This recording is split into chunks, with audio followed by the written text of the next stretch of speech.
Bonjour Serge. Bonjour Laurence. Oh, quelle pêche. Professeur à l'INSEC, Grande École de Paris et auteur de la Silver Économie pour les nuls, entre autres.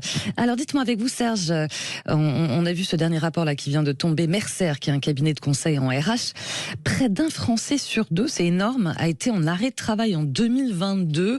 La France est même devenue championne d'Europe de l'absentéisme au travail, notamment surtout depuis la crise du Covid, on va en parler. Quel est votre regard, vous, sur ces résultats en tant que sociologue ? Alors en effet, après on regardera en général, mais c'est vrai qu'il y a un sujet, d'ailleurs on a bien vu au moment des débats, on va les appeler comme ça, sur la réforme des retraites, on voit bien que le rapport d'une partie des habitants de la France avec le travail est devenu, disons, plus distancié. Oui. Voilà, on va le dire comme ça. Et c'est vrai une des remarques, c'est en effet autour de l'absentéisme. Globalement, toutes les études se retrouvent, entre 44 et 50% des Français ont pris des jours d'absence durant l'année. Alors qu'en moyenne, avant 2019, on était plutôt à 30%. Donc on voit qu'il y a quand même une sacrée progression. Et puis c'est vrai que quand on regarde sur les autres pays, globalement, on est en effet aujourd'hui le pays qui connaît le plus d'absentéisme. Il y a des pays, c'est amusant, comme l'Italie par exemple, où c'est l'inverse. Depuis 2019, finalement, il y a moins d'absentéisme qu'auparavant. Donc on voit que les évolutions ne sont pas les mêmes dans tous les pays. Mais que nous, de ce point de vue-là, il y a comme un petit sujet. Alors, on sait même aussi, un gros sujet, hein. Alors on a vu un gros sujet. Ouais, si on parle forcément, on va revenir dans le détail de ces études tout de même parce que on voit que les ouvriers sont 3 à 4 fois plus souvent en arrêt de travail que les cadres, les plus de 55 ans aussi.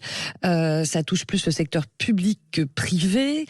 Pas anodin tout ça. Enfin, je veux dire, comme vous l'avez dit, on a mis en lumière la pénibilité des travails durant la bataille des réformes des retraites. Donc c'est aussi des chiffres qui traduisent aussi des malaises différents. Hein. Oui, bien sûr. Sur la réforme des retraites, par exemple, la grande majorité des ouvriers souhaitaient revenir à 60 ans, Ouais. alors que on était à 35%, on peut les catégoriser aisées. Vous voyez, donc sur ma situation sociale, voilà. On sait, c'est vrai que, mais c'est aussi parce que les situations ne sont pas les mêmes que dans le monde globalement du service public. La tendance à l'absentéisme est à peu près le double que dans le monde du privé. Mais c'est entre autres en raison des jours de carence. C'est-à-dire que dans le privé, vous avez 3 jours de carence quand vous tombez malade. Donc c'est 3 jours qui sont pas payés, alors que c'est pas le cas dans le public. Bah, évidemment, ça a des effets assez directs. D'ailleurs, à un moment donné, les jours de carence avaient été supprimés dans le public, et quasiment le lendemain, on avait vu une augmentation du nombre de congés maladie. Donc il y a des effets très forts de l'environnement social, et puis après il y a aussi des effets de culture globale du pays par rapport à ce type de choses. Et c'est vrai qu'on le retrouve d'une manière générale sur à peu près tous les rapports au travail qu'il peut y avoir. Donc c'est vrai que il y a vraiment une différence très très forte. Alors Serge Guérin, vous avez vu tous ces papiers qu'on refait forcément. Alors on parle, est-ce que c'est la grande flemme, est-ce que c'est la grande démission, ou est-ce que c'est aussi, vous allez me dire c'est peut-être un petit peu tout, voilà, la crise de vocation, la crise de la valeur travail, du sens travail. D'ailleurs, valeur travail, c'est une expression qu'on utilise de moins en moins. Hein. Oui, c'est vrai. C'est intéressant parce que elle a été globalement, c'était une valeur très à gauche. Je parle pas la gauche d'aujourd'hui, mais la gauche, disons, traditionnelle. Ouais. C'était vraiment la valeur travail, ça faisait partie. Marx disait on se libère par le travail, et voilà. Et c'est devenu plutôt une valeur de droite ces derniers temps. Donc on voit aussi des changements très importants. On voit en effet que globalement, la réforme des retraites en a été l'acmé quand même d'un seul coup. Voilà, un certain nombre de gens qui disent mais moi je veux m'arrêter le plus tôt possible. Et donc en disant aussi mais les gens sont très très malheureux au travail. Alors c'est drôle parce que quand il y a un certain nombre d'études qui montrent que non, par exemple il y a une étude qui montrait que 68% des Français étaient heureux au travail, et que surtout Laurence, pourquoi on travaille? Pourquoi vous travaillez, Laurence? Pour gagner sa vie.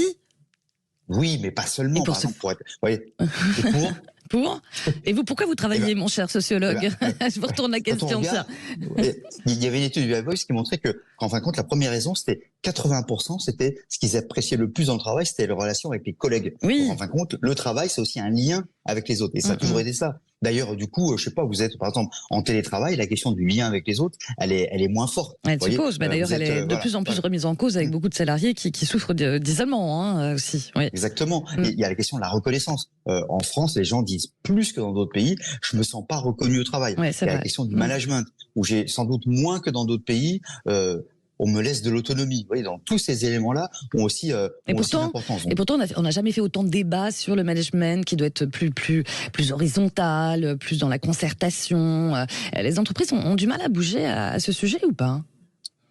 C'est ce que j'appelle parfois la colloquite aiguë. La quoi? On fait beaucoup de colloques. La colloquite, c'est pas, voilà, c'est les colloques. C'est-à-dire qu'on fait plein de colloques, plein de choses sur ces questions-là, mais au final, ça bouge pas tellement. Regardez sur la question de l'emploi des seniors, on y reviendra peut-être, mais voilà, on en a énormément parlé, mais globalement, on est un des pays où l'emploi des seniors est le plus faible. Vous voyez, donc, le taux d'activité en France est plutôt moindre, surtout pour les hommes que dans d'autres pays. Donc, on a aussi cette notion-là, c'est que c'est plus difficile aussi de garder son emploi, où il y a plus d'accompagnement quand on n'a pas d'emploi. Donc tout ça joue quand même très très fortement. Mais je crois que l'élément majeur, c'est quand même celui du sens. Oui, bien sûr. On n'en a jamais autant parlé. Qui a de sens, qui touche pas que les jeunes générations, d'ailleurs. Beaucoup de gens s'interrogent, quel que soit leurs âges.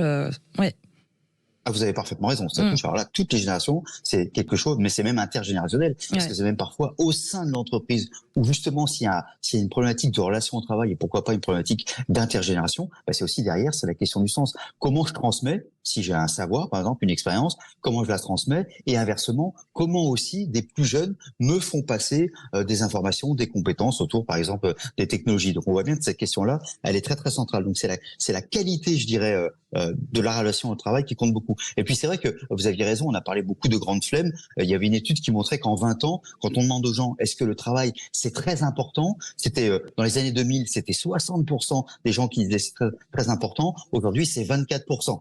On dit waouh, sacrée chute. Mais quand on regarde juste en dessous, si on dit pas c'est très important, mais est-ce que c'est important? Et là du coup, ça remonte. C'est-à-dire que c'est pas nécessairement très très important, mais ça reste important. Il faut aussi prendre cet élément-là en compte. Avec l'exigence d'une articulation entre la vie privée et le temps de la vie privée et le temps de la vie professionnelle. C'est peut-être ça qui est nouveau aussi. Alors, il y a cet élément-là où chacun, en plus, plus de temps pour moi. Après, on peut s'interroger sur quel est ce temps pour moi. Oui, c'est regarder Netflix et des choses comme ça. Bon, on peut discuter de ça. On a droit. Mais c'est vrai qu'il y a, mais évidemment, on a droit. Vous avez passé toute la nuit encore à regarder Netflix. Bien sûr. Vraiment. Voilà. Pour terminer. Oui, juste pour terminer. Vous savez, je relisais, vous savez combien Albert Camus est une référence pour moi. Eh bien, il avait fait un éditorial dans l'Express, Le métier d'homme. Et il disait à un moment donné, sans travail, toute vie pourrie. Et puis il disait, mais sous un travail sans âme, la vie étouffe et meurt. Donc vous voyez, on a bien ces deux éléments-là. On a besoin d'un travail, mais un besoin aussi qui nous valorise, qui nous donne du sens. Encore une fois, si on n'est pas capable de donner de l'autonomie et du sens, faut pas s'étonner que les gens aient moins envie de travailler. Et ben voilà, ce sera le mot de la fin. Merci beaucoup Serge Guérin. Merci. À bientôt. Allez, alors on se retrouve le week-end prochain. Merci.